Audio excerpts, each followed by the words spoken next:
o texto das competências aprovado pelo Conselho Nacional de Educação, em vigor, etc., que é a Base Nacional Comum Curricular, apesar de ser um texto extenso, 600 páginas mais ou menos, ele fala sobre uma proposta de se desenvolver na educação básica competência dos alunos para esse mundo de hoje. Mas no texto não se fala sobre o que o professor faz para desenvolver as competências nos alunos.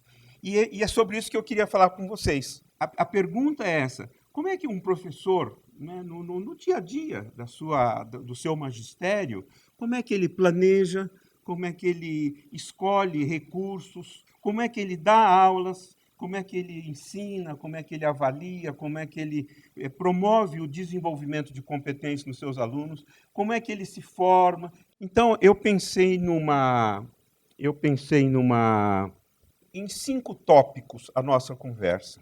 O primeiro tópico eu queria refletir um pouco sobre uma ideia de competência que eu gosto particularmente, que é proposta por Zabala e Arnaud, e que eu acho que ela é muito próxima com a ideia de competência no sentido de definição geral proposta pela BNCC. Então, esse seria o primeiro tópico. O segundo é desenvolver um pouco mais isso que eu já sintetizei para vocês. Um terceiro é falar um pouco sobre o que o construtivismo de Piaget pode dizer sobre competência.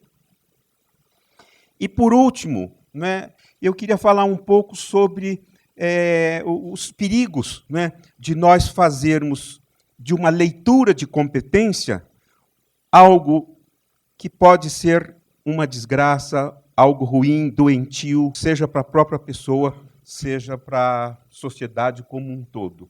Esse livro do Zabala e Arnaud, eu gosto muito dele, sabe? O livro se chama Como Aprender e Ensinar Competências. E ele se apoia numa tríade que eu acho muito interessante, né? Você pensar o aspecto cognitivo, né, de conhecimento, enquanto procedimento, enquanto conteúdo, enquanto formas de raciocínio, enfim, procedimentos no sentido de um fazer, né, de um saber fazer, de algo técnico no sentido que com arte, com carinho e com domínio você saiba fazer. Né? E o terceiro é o que se chama de desenvolvimento socioemocional, atitudes, valores e o fazer. Né? O fazer nesse sentido de que a vida supõe fazeres, e fazeres que, em princípio, sejam bem-sucedidos na perspectiva das intenções, na perspectiva daquilo que vale a pena, né, para nós e para todos ao mesmo tempo, de preferência. Então, o que é competência? É capacidade ou habilidade. Né? Se vocês olharem no dicionário,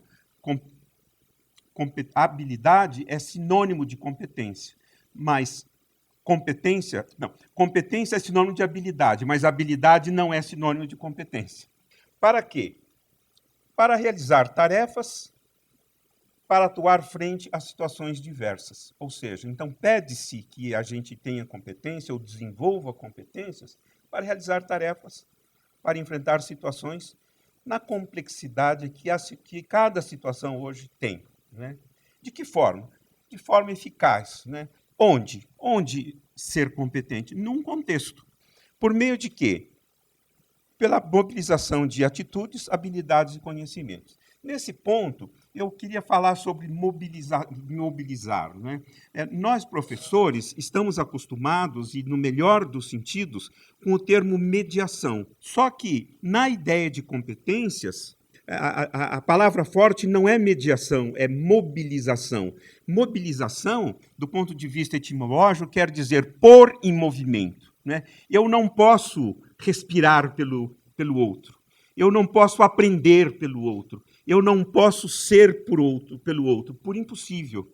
Eu posso, quem sabe, mobilizá-lo para coisas que têm valia para ele, para a sua vida, para que ele possa ser, quem sabe, o melhor de si mesmo em favor dele, em favor dos outros e da natureza e do mundo. Então, quais são as implicações no trabalho docente quando você assume como principal, né, desafio, no sentido, esse recorte é desenvolver competências nos alunos, tendo que, para isso, né, desenvolver a minha competência de desenvolvedor de competências. Como eu aplico criticamente na prática escolar a ideia de competência proposta pelo BNCC. Esse seria o primeiro desafio.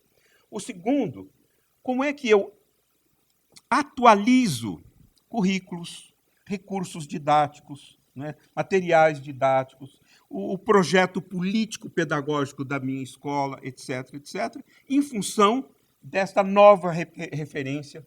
O terceiro desafio, que é esse que nos ajunta aqui hoje, né, como partes de um mesmo todo, né, como é que eu me formo? E o último desafio, né, como é que você conserva e transforma o seu patrimônio?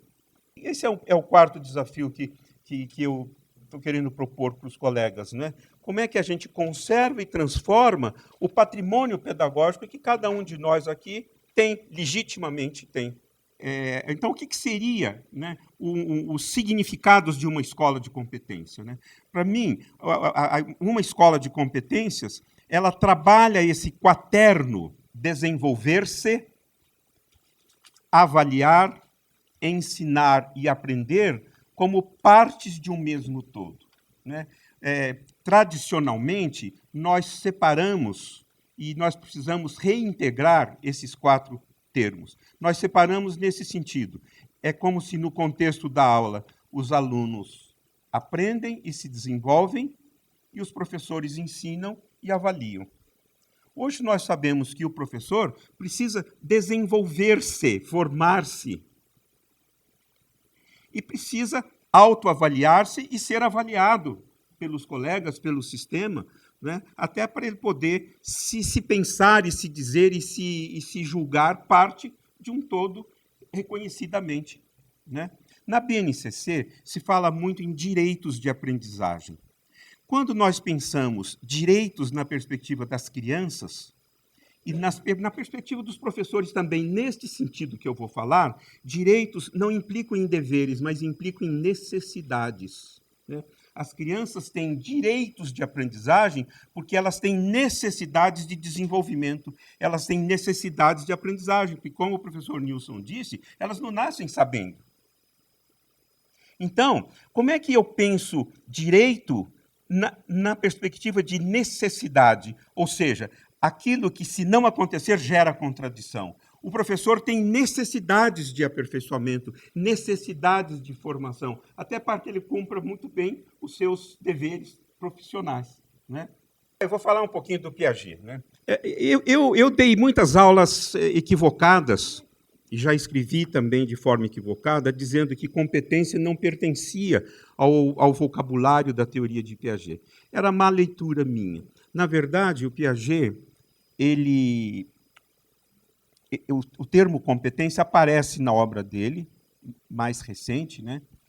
E ele tomou de empréstimo de um biólogo chamado Waddington, que é criador da epigenética, o termo competência. E o que é competência?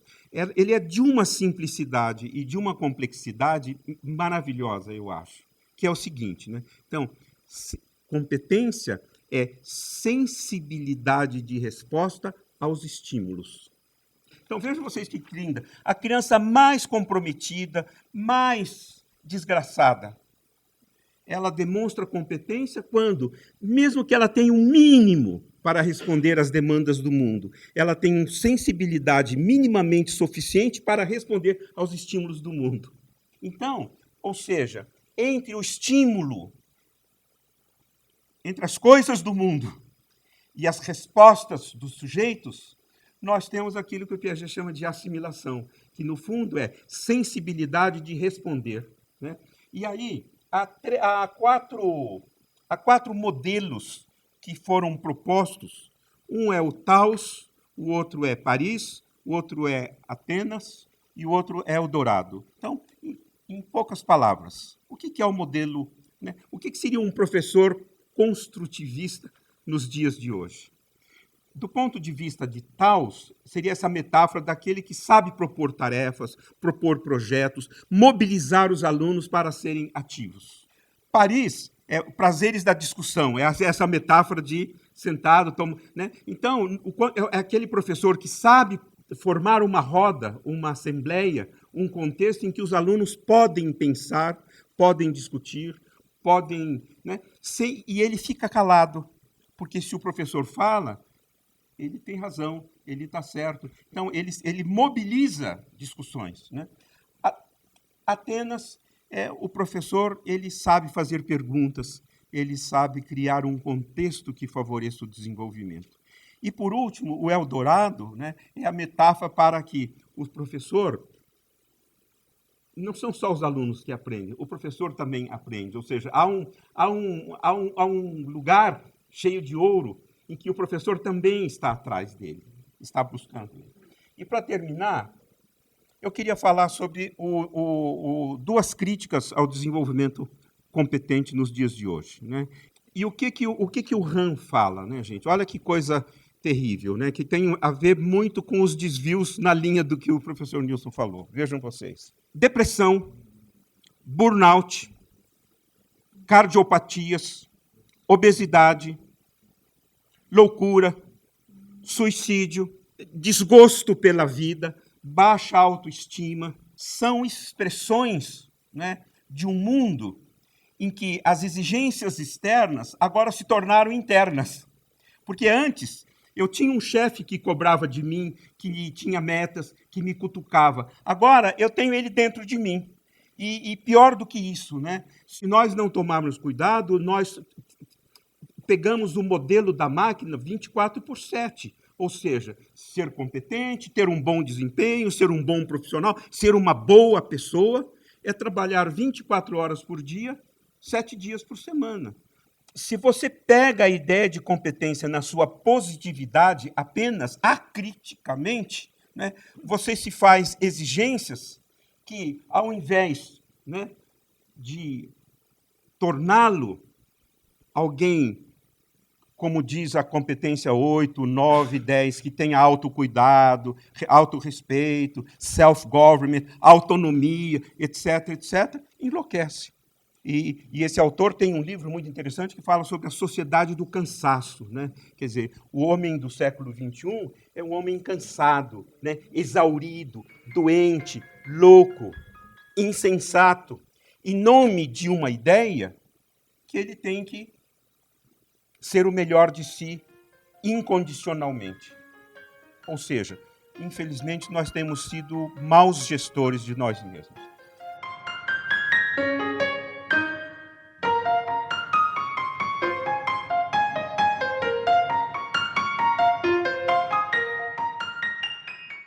A gente vive um drama de um problema aparente, absolutamente aparente, que é esse da escola sem partido. Isso aí, né?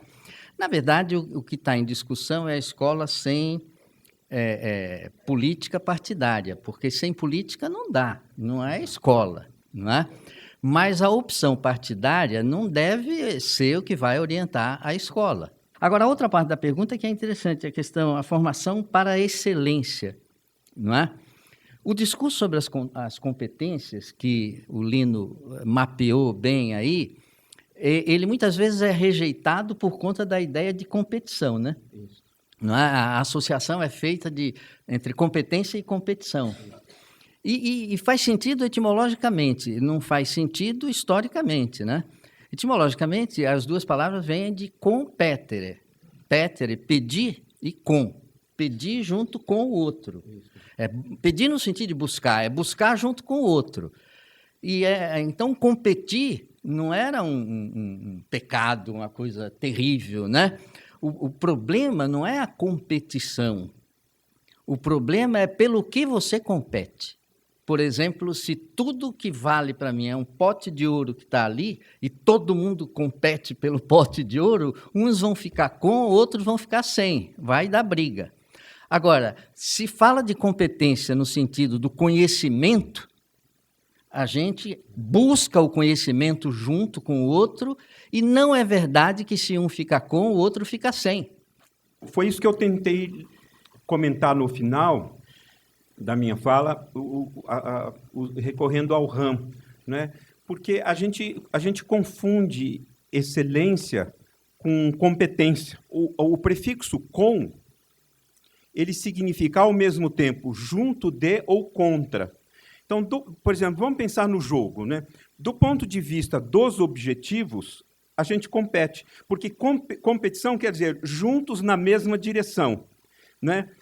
Só que esse juntos na mesma direção é médio. Por exemplo, todos na escola querem que os alunos aprendam, os professores tenham boas condições de trabalho, etc, etc, etc. Mas muitas coisas dificultam isso. Ou seja, a gente compete pelo resultado e coopera no processo. Essas coisas são complexas e são relativas, né? E excelência, no fundo, precisa ser bem respeitada, porque, em nome da excelência, nós ficamos todos doentes e loucos. Isso não é excelente, né?